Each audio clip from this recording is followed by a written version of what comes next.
Epstein లైంగిక కుంభకోణం తాలూకు టేపుల రగడ బ్రిటన్లో మరిన్ని ప్రకంపనలు సృష్టిస్తోంది. మాజీ రాయబారి లేబర్ పార్టీ లీడర్ పీటర్ మాండెల్సన్ను ఫిబ్రవరి 23న పోలీసులు అరెస్ట్ చేశారు. ఎప్స్టీన్కు సున్నితమైన ఆర్థిక సమాచారాన్ని, మార్కెట్ వివరాలను చేరవేసినట్లు ఆయనపై అనుమానాలు ఉన్నాయి.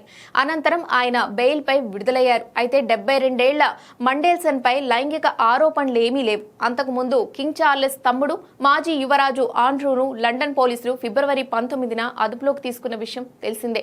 ఎప్స్టీన్ కు రహస్య ప్రభుత్వ పత్రాలు, ట్రేడ్ నివేదికలను పంపినట్లు ఆయనపై పబ్లిక్ ఆఫీస్లో మిస్కండక్ట్ ఆరోపణలు ఉన్నాయి. అమెరికా న్యాయశాఖ దాదాపు 30 లక్షలకు పైగా ఎప్స్టీన్ సంబంధిత ఫైళ్లను విడుదల చేసింది.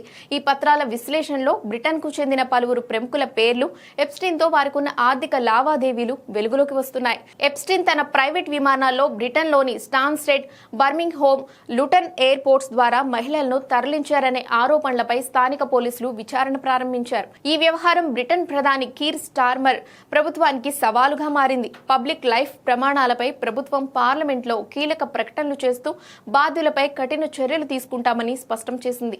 మరోవైపు లైంగిక నేరస్తుడు ఎప్స్టీన్ కు ఆండ్రూ రహస్య సమాచారం ఇచ్చాడనే నివేదికలపై విచారణకు కింగ్ చార్లెస్ సహకరిస్తారని బకింగ్హామ్ ప్యాలెస్ తెలిపిన సంగతి తెలిసిందే. కాగా ఎప్స్టీన్ కేసులో బాధితురాలు రినా ఓహ్ ఎదుర్కొన్న చేదు అనుభవాలు సంచలనంగా మారాయి. ముఖ్యంగా బ్రిటిష్ మాజీ రాకుమారుడు ఆండ్రూ అరెస్ట్ తర్వాత లైంగిక వేధింపుల పర్వంపై 40 ఏళ్ల రీనా విస్తుపోయే నిజాలను బయటపెట్టారు.